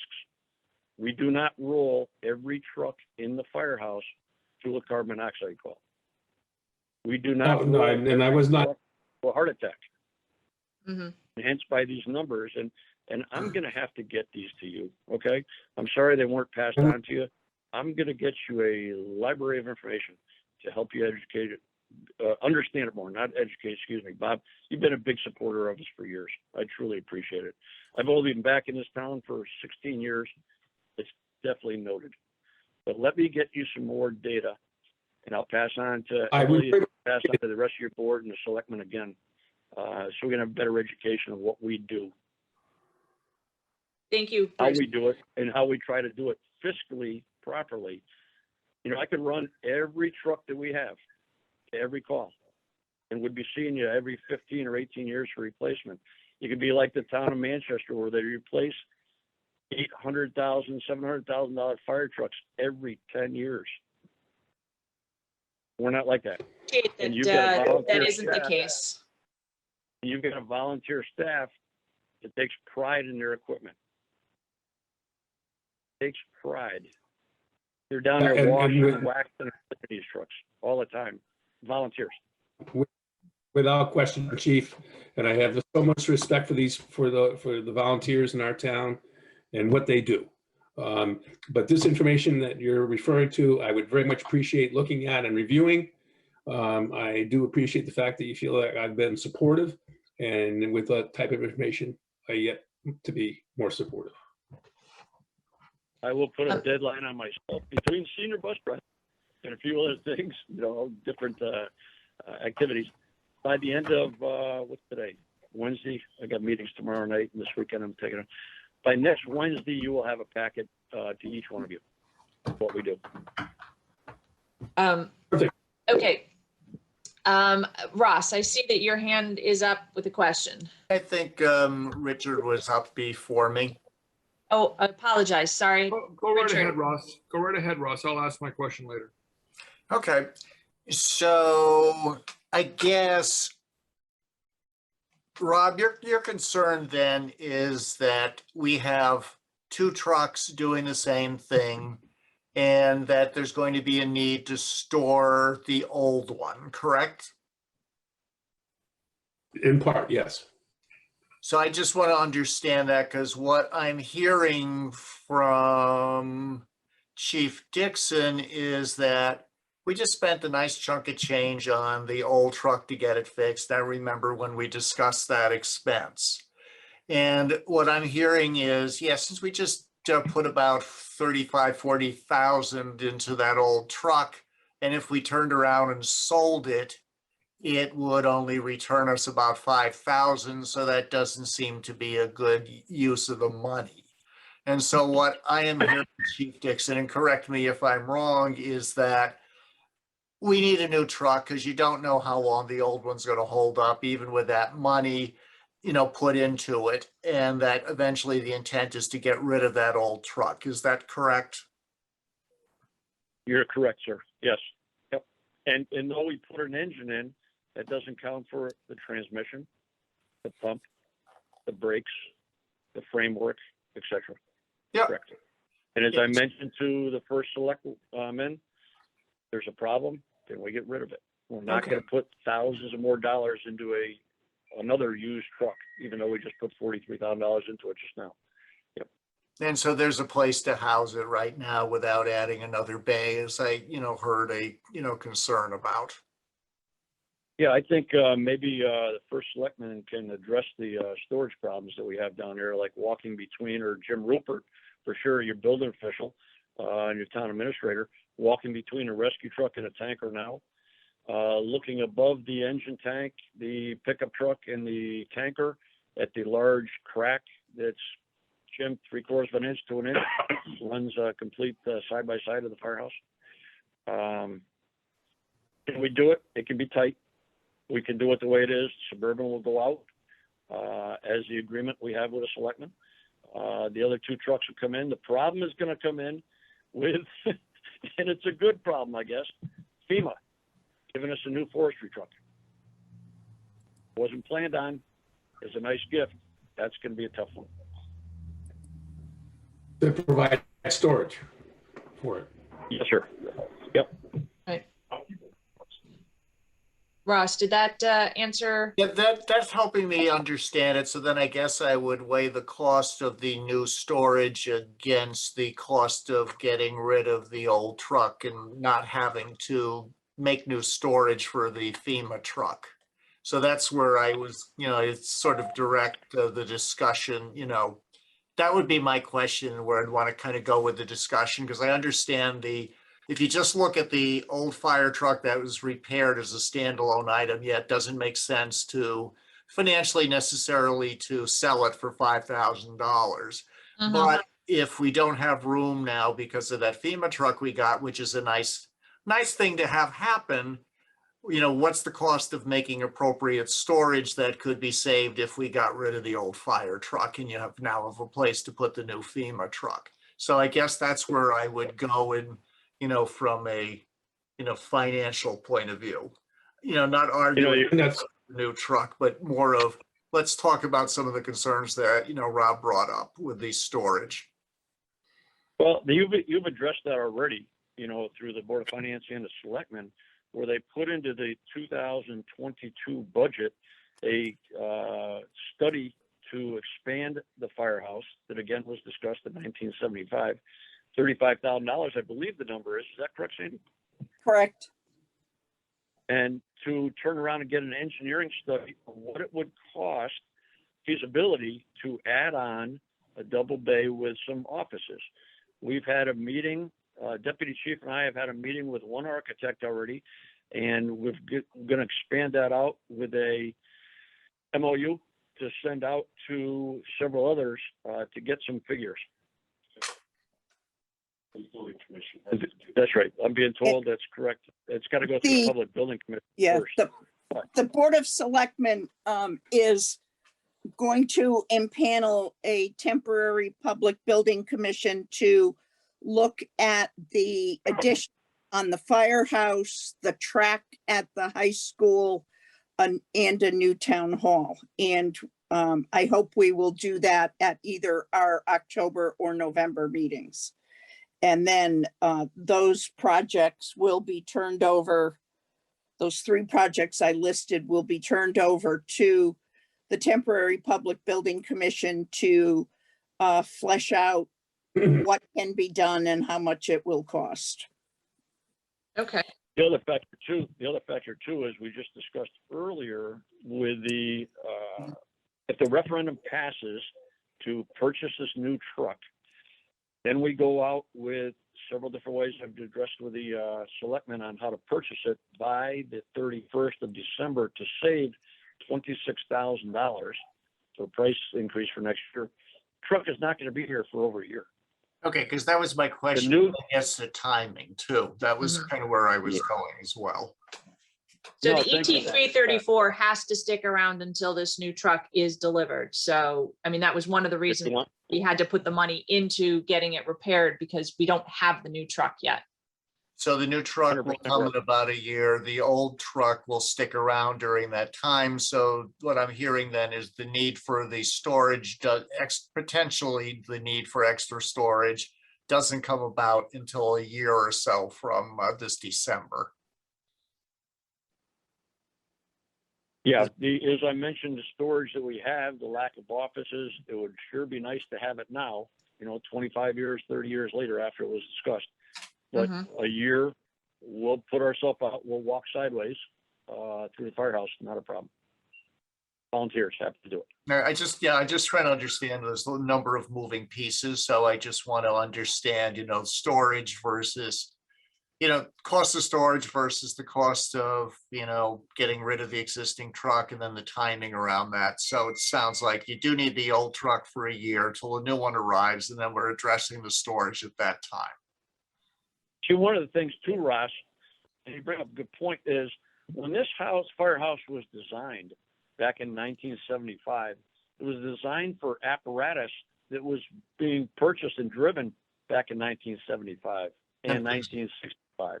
Things They're a have lot gotten bigger. smaller trucks. Yeah. They're smaller trucks. I'm sorry, I cut somebody off. No, that was just me. I just was thinking, yeah, they've gotten bigger just like cars have. Absolutely. Absolutely. Right. And to be the Home Depot on wheels, we need the compartment space to put all our equipment. We can't turn around and say, oh, we haven't got it. Let's call somebody else. That Okay. adds, and Sandy knows this, when I call for mutual aid equipment from other towns to get to us, it's on the average of 20 to 30 minutes before a truck shows up. So we're here to take care of you. Yeah, I We're know. not- And again, I'm not worried. I'm not challenging the taking care of you part. I'm just saying I have a vested interest. You guys responded to my son's fire, when his house burned down over in Andover. So I'm not in no way contesting, the need for, vehicles and the fact you do respond to, do collective responses with neighboring communities. I'm more just, again, as I said, trying to understand the moving pieces. So I'm all set for now. I don't know if Richard wanted to follow up with anything. Dick, did No, you? Ross, just so others, Ross, Okay, excuse me, sorry. just so others know, Ross, your son's fire in Andover, I was probably the fourth or fifth person on the scene because I went directed tanker 234, your new tanker, 3,000 gallons in there. It was part of the water shuttle. ET 334, the one we just replaced the engine, was in the water hole, drafting water out of ponds to put into the tankers to go back to your son. And Deputy Chief Aramita ran the ladder truck that was the main truck on that scene, putting water on your son's house. Yeah. So, full response from town of Bolton. Yeah. And we thank you. And I do too, and my son does. Yeah. I know you do. You do. We've talked. Yeah. Dick Tuttle, you have a follow-up question. Thank you. I have a few questions. I'll try to be as quick as possible. First of all, I don't intend to stand in the way of sending this to referendum, but I like Bob Monroe, I'm very uneasy. So the first question I have is, let's suppose we needed to rent a truck for a year from now, and how much would that cost? You bring up a good point. When the tanker went out to be rebuilt, Dick, one of the factors that I wanted in there was that the department be provided with another truck so we would not be without water. We actually went back and forth. Finally, the vice president of SMEAL, in a 3.5-minute conversation after I prompted Joyce to call, if you remember that, Jim, he said, absolutely, we'll give you a tanker. That comes along with the price you just asked. The tanker that was put in the Bolton Fire Department was out of Groton, old Mystic or Center Groton Fire Department. It was trade-in. And I believe that New England Fire, that's my memory now, I'm pretty good on numbers, but that was approximately 4-month build, and it was like $10,000 per month. So it's 120,000 for a year. If you can find the truck, yes. Yep. So- I did so the- actually, I did actually do some research when this truck went down, and I found a company in New Jersey that would rent us a similar engine tank for about $1,200 a week. $1,200. So it's over 100,000 $6,000. anyway. So my point here is that keeping the tanker for a year until we get the next one, and then disposing of it for $5,000 is a really good deal, because you've got a tanker for $45,000 and you're going to get 5 at the end. So you spent 40 rather than 120, let's say. So you see, you have to weigh all these various options. Second question is, if we decided to keep it at the end of a year and we did not move forward with additional storage, could you fit it into the firehouse or not? I could if we did not have a free $120,000 fire truck from FEMA. Okay, so that one would have to sit outside, is what you're saying. I'd have to put I'd no doubt put, I'm not gonna tell you what I gotta put out, because I gotta look it over. Okay, Think about that. But one of them would have to be, I'll give you an example. Folks, your volunteers came back from a drill one night. It was about 10 minutes after 9. Called me on the radio. Deputy Chief and I were in the office going over paperwork. They called me on the radio and said, "Chief, step out back. We have a problem."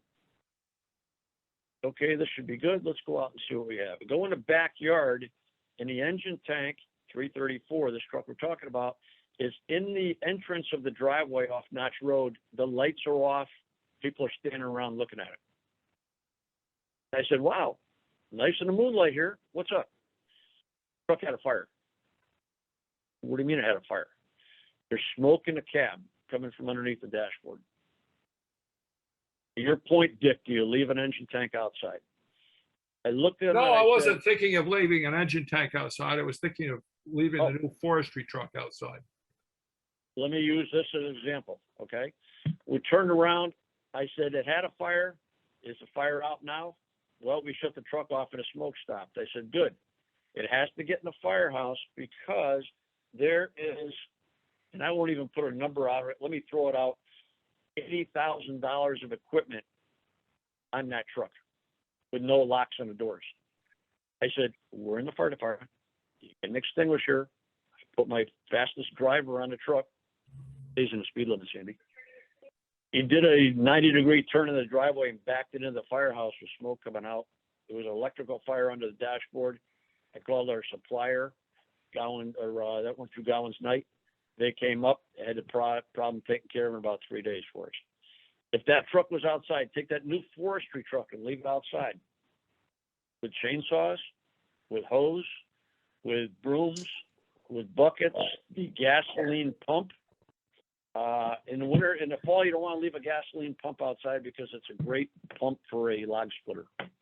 I learned that in the sweeper business years ago. I was washing the street parking garage across the street from the Capitol. But a guy stole an engine right out of the sweeper and nobody even knew it. He used it as a log splitter. But to leave equipment outside, the new trailer which the town has just purchased, that will be outside, locks up. That's not a problem. Our UTV will go in there. The UTV accessories and things will go in there. That's going to free up some space in the firehouse. The trailer that our UTV is on now will be repurposed as the first selectman determines it to be done. Okay? Not something to throw away. Another department for sure could use it, but that's up to the lady to decide that. But to leave something outside equipment-wise, we had the forestry, that 1968 truck 2 years ago, so it was 66 years old. We had to leave that outside for a couple of months. Pictures of it covered in snow. we stripped it. The highway department came up and winterized the whole pump. Something we really don't want to do. If anything, maybe okay. we see if a community, anything we want to see if community voice channel wants to move out, we use that building as a 4-bay storage again. So I think to your point, Dick, was that you were thinking that if we kept ET 334, you have to put something outside. Bruce is saying that's not ideal. We can't do that. So we do have an issue if we keep 330. I'm just asking questions here to understand Yeah. the options, the potential options we have. If the community voice channel moves out, that's also a potential storage option for the forestry truck. But I have two more questions. One is how much, notionally speaking, is it going to cost to provide another 2 bays for the firehouse? We're talking in the millions, right? Most likely, but we don't know. I'm Sorry, sorry. Sandy, I cut you off. I said most likely for the millions, but we don't know. Yeah, so it's going to be 1 or 2 million at least, probably. Third, my last question is, did I hear a firm commitment for you that you would not be seeking a replacement cycle for the engine that we're talking about replacing but keeping? You're 100% right, Dick. That's a 100% firm right. commitment? That Yes, it is. when It's it's time for that thing to get to go to the fire engine heaven in the sky, we're not going to come back to us and say, okay, we got to replace it with something else. This meeting has an audio recording on it. Bruce Dixon, Yeah. fired 2021, is not going to put that in a replacement cycle. Thank you. That's all I wanted to get you on record for saying. I plan to vote That's yes the same on thing. the motion. Thank you very much. He's also on Same record as thing that's same thing to the Board of Selectmen. the same thing I told the first selectman with a Suburban. They Well, use it until it's, I And then feel the flattered that I replacement of that would asked the be- same question that the Board of Selectmen did. Okay. yeah. Um, I'm not even. Bob better. Monroe. Just one final thing, Chief, if I might, and I appreciate your explanation. I appreciate your handling of the facts, and I more than appreciate the dedication of our volunteers. If you have that information and you're going to send it to me like sometime next week, that'd be great. I'd love to receive it. One piece of information that I would find really telling and important would be how many of these calls were made for the common good in other towns as well. No problem. It's on a mutual aid program, and I can get you Yes. exact those numbers also. Yeah, whether they be standby or actually went. I don't know if I can break them down between standby or actually into the fires or motor vehicle accidents. Andover just had a bad head-on collision on Route 6 by Andover Pizza. We were up there, very instrumental, landing the helicopter with ET 334 and Service 134 Suburban was one of the main medical pieces for doing that. Then we go to the town of Manchester at 2:00 in the morning when they have a garage fire, and we stand by with a ladder truck waiting for another call in the town. You'll have the mutual aid numbers also, no doubt about it. I don't know if I can break them down to actually going to work or standby, but you'll have no numbers. Yep. Thank you, Bruce. Part of my education, so I'd appreciate it. Bruce, if you don't mind, I'd like to send that out to the whole Board of Finance. So, I mean, if you send it to me, I can get it out, and yes, I will then send it to people's home emails as well. I just, on the fly, I couldn't send it out that quickly. Madam Chairman, I'd like to call the question. I Yes. did have one further question for the chair, however. Yes, Dick. So you were just talking about sending stuff out, and we're talking about the statistics that how Yes. many calls and various things. If that could have a 5-year or a 10-year look back, it would be very good. Okay, I just want to make that point. We could graphically look at it. Bruce, I don't know if that's possible to get historical views on that data as well. I know that you just put in a new computer system, so you'll have to let us know if we can get a 5-year look back, because I think that is a very telling story as to historically what have we done and what are we doing now currently, Where are we going to? Let me, and where we think we might be heading.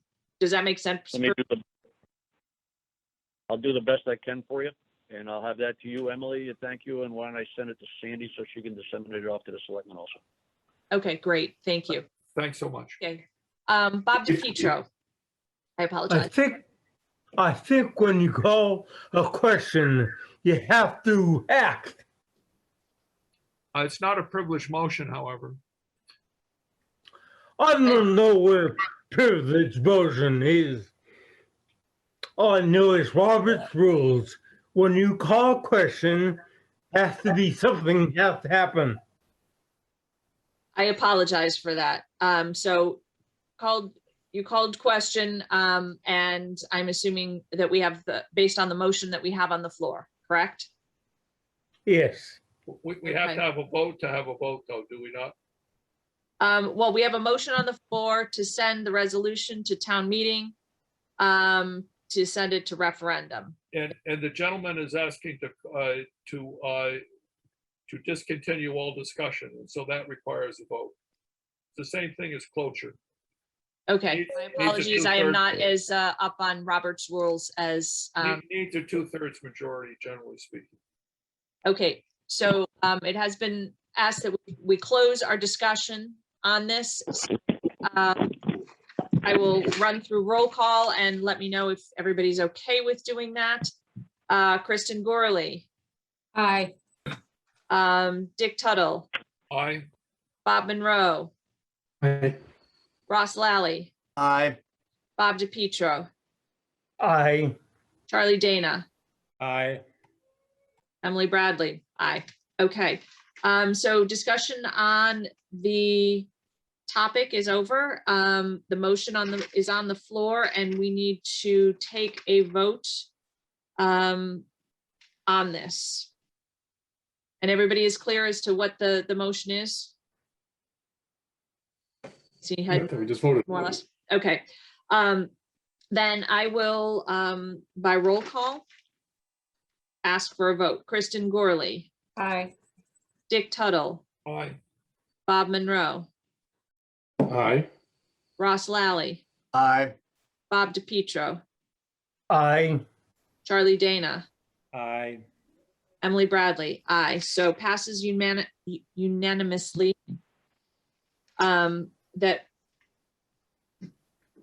There we go. Do I need to read the ballot question into the minutes or?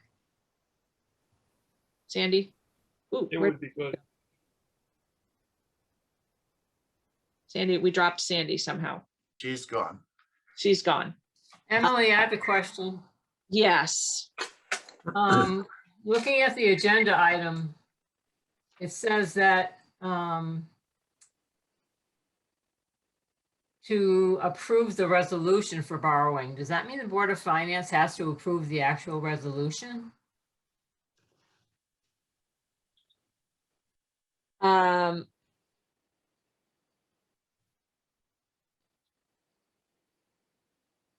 I will be honest, I am not sure, because I know I've got a ballot question here. It says consideration and action on approval of the fire truck resolution to referendum and approve the resolution for borrowing. Okay, so then I would assume that, Both Sandy and Jill spent quite a bit of time on the phone with our bond counsel regarding this. So I believe what's on the agenda is accurate. okay. So, So if we want to go by the letter of what is written here, so we need a motion to approve the resolution,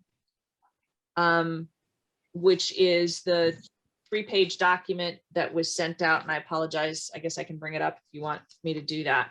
And then, Point of information, I don't understand neither do I. a 3-page document. There was a simple resolution, which was like a 2-sentence paragraph that was circulated. And I believe what Jim just said is that that's the motion, that's the resolution that needs to be agreed to. And I think that's what Bob DiPietro, I moved that we agree to that resolution. Yep. Is that correct, Bob? Yes. So, Oh. so we're doing fine. Okay. All we need is a vote on Bob's motion to agree to that resolution. Okay, Yes. Oh, Sandy. Yes, Now sorry. that you're back. So we're having a procedural problem here, and as the de facto author, I guess, of this resolution, the one that got circulated to us, it's like 2-sentence paragraph resolution in That's the correct. meeting It material. cannot be changed. Yes, Okay, and so all we're saying is that Bob DiPietro has moved, and it's been seconded that we agree to that resolution, and all we need now to do is vote yes or no. Your minutes need to reflect the entire wording of the resolution. So if your secretary can do that for you, that's fine. So is Linda still here? yes, Yeah, she is. So Linda, are you comfortable, the motion that Bob DiPietro made, the ballot question that in there, can you insert that? So what I'm going to do is say that he moved to approve the following resolution to town meeting and then put the resolution in. That would be perfect. Correct. That's perfect, yeah. Thank you, Linda. And thank you, Sandy, for clarifying. And I apologize to the board for being confused. And I apologize for having my iPad go dead, having to find the other one.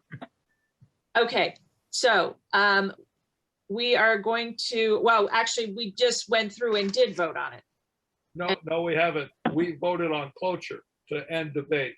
So now you need to vote on Bob's motion itself. I thought we voted on both. We Well, voted. I did two roll call votes. So one was to close the discussion, one was to vote on the motion. So I think the question is just, did the motion cover what was on the Oh, agenda? yes, you did. Yes, yeah, I think we're done. Yeah, you're quite right. Okay, so Sandy, I just want to make sure that we are, so the motion is covered what you need to have done, right? There's nothing else that we need to approve from your perspective. That is correct. Thank you. Okay, good. Then the last item of business, again, I apologize for being confused. The last item of business is, and I know we're sort of bouncing around, the town reductions.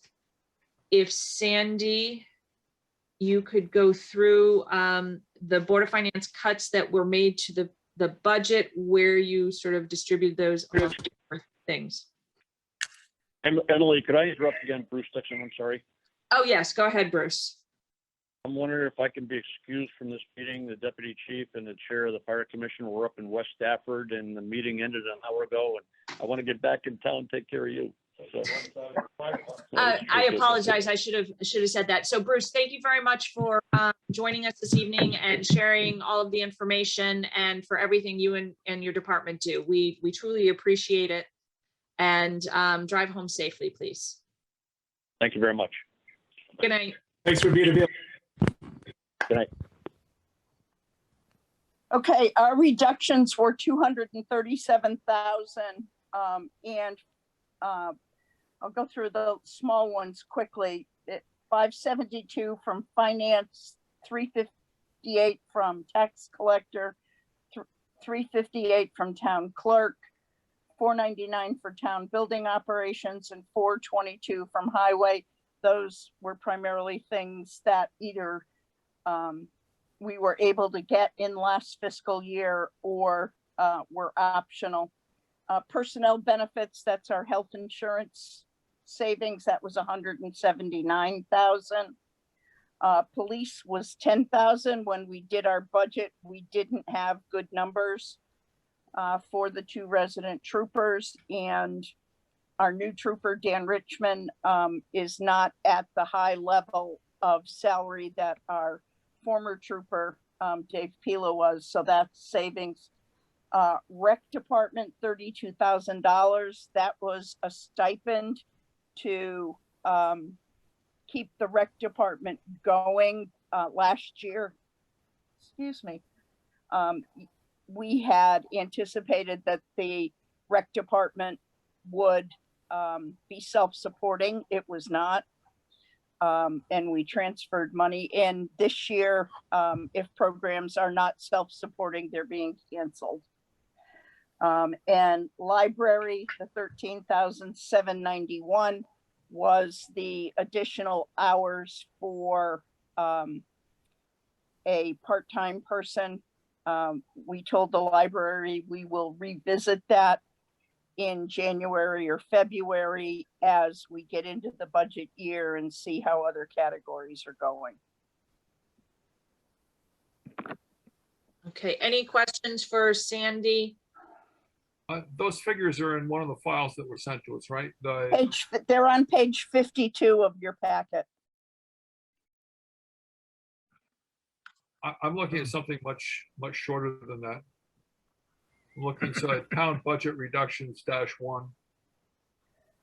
Those, it's a 9 line totaling 237. Yes, Well, that's the document. That's it. Yeah, the That's it. narrative is not there. Thank you. Mhm. Okay, any questions for Sandy on where the reductions were made to the budget based on the cuts we had to make in order to pass the referendum? Those were reductions, requests for new money. There were no cuts, and there are no cuts in this list, including it's mainly funded, as we suspected it would be, from reductions in the health insurance costs, no reduction in coverage. Well, that was a Correct. component. So we incorporated the health insurance savings into our cuts. So we knew those were things that were going to come out. So those were nuns. And then there was the cut to the library, somebody who was supposed to be full-time, they're not going to make them full-time. And then Correct. And then the biggest program potential for cancellation is the rec department, where the town will not be subsidizing rec programs. If the program is not self-supporting, it won't be held. so that's a service that that is something that our townspeople might see, because last year we would have held it and just figured out how to pay for it. And this year it's just being canceled.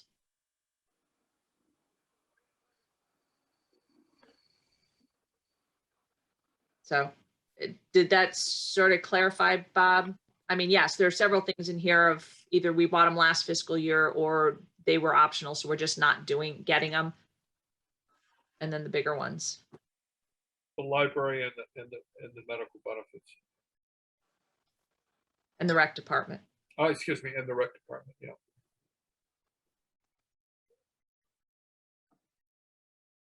Other questions, comments?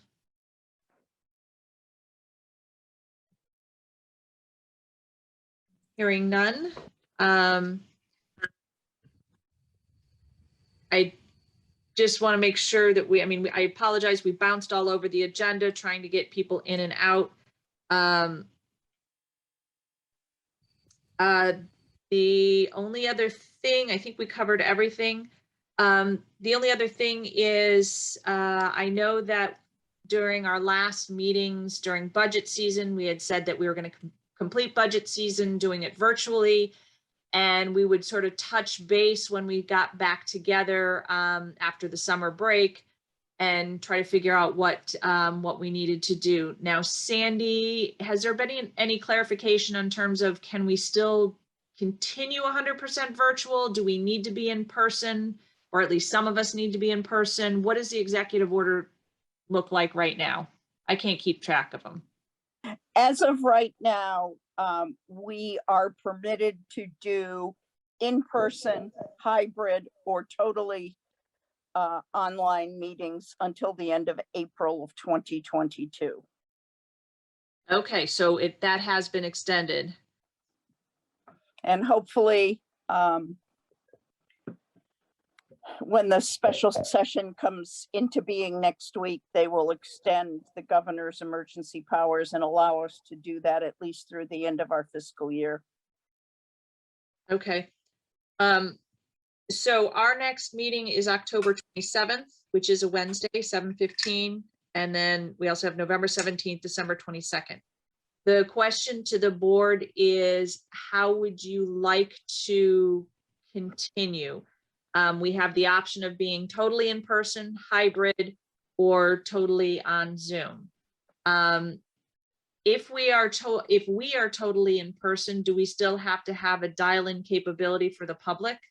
Yes, Okay, so we will always have sort of hybrid as, it will always be somewhat hybrid, right? Or to some extent. So the question to the board is, do we want to be in person, or some of us be in person going forward? And the answer could be no. If you are uncomfortable with that, I would assume that if we are in town hall, we will all have to be masked. except when you're speaking. Except when we're speaking. I'd prefer to stay all virtual. Yep. I would as well. Yeah, I'm leaning that way too, because if the public is, if we still have to have, the Me virtual too. for the public, we might as well just keep the whole thing virtual. I think it's just simpler from mechanics perspective too. It is simpler, and I think Sandy would attest to that, having held one hybrid meeting by herself. Yeah. I thought there were gonna be 4 selectmen with me in town hall, and for various last minute reasons, it was me. Fortunately, Trooper Contenta stopped by, so I didn't feel vulnerable with an unlocked door. But I'm sure. it is kind of creepy being there alone at 10 o'clock at night. Yeah. Yeah. Sure, if Charlie? it's Worked well, necessary, we Emily. could switch at any point, as long as we all came into agreement. True. Correct. Very true.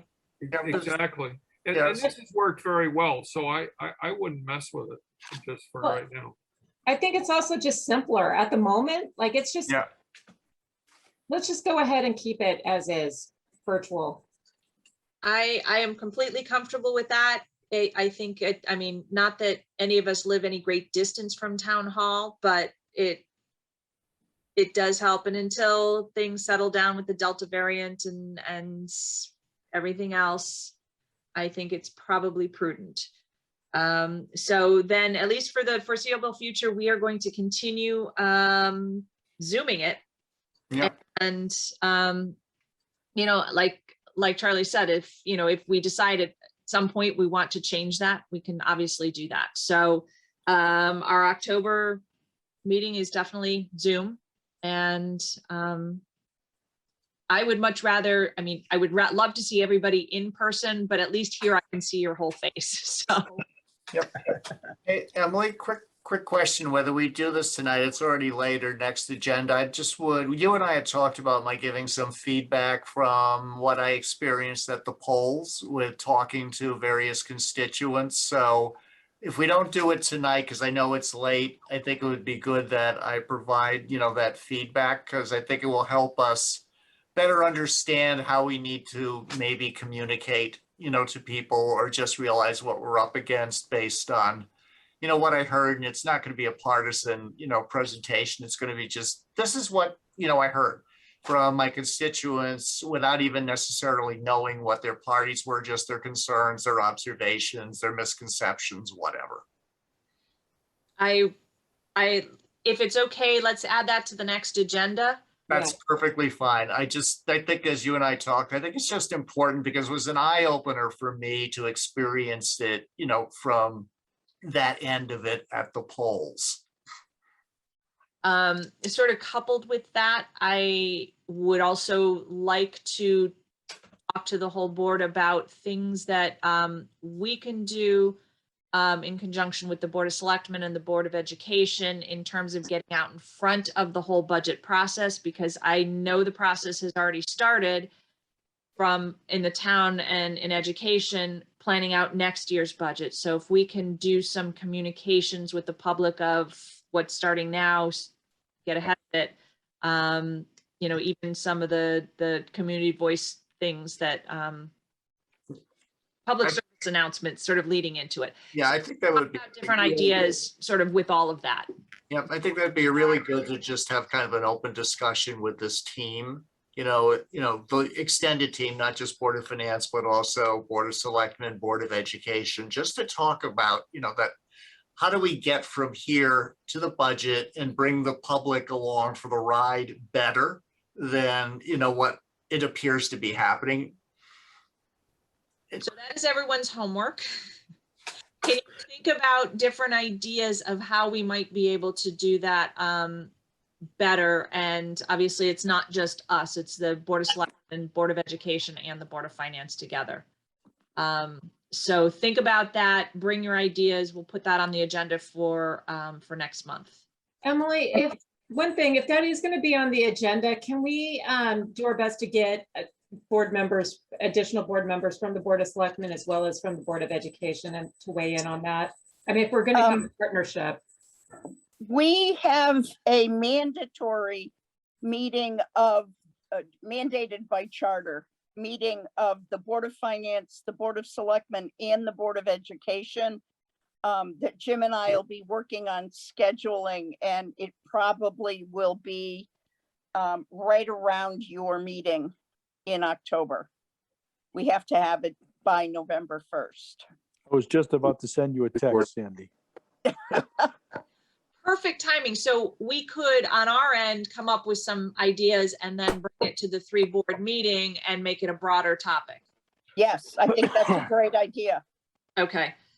I'm just writing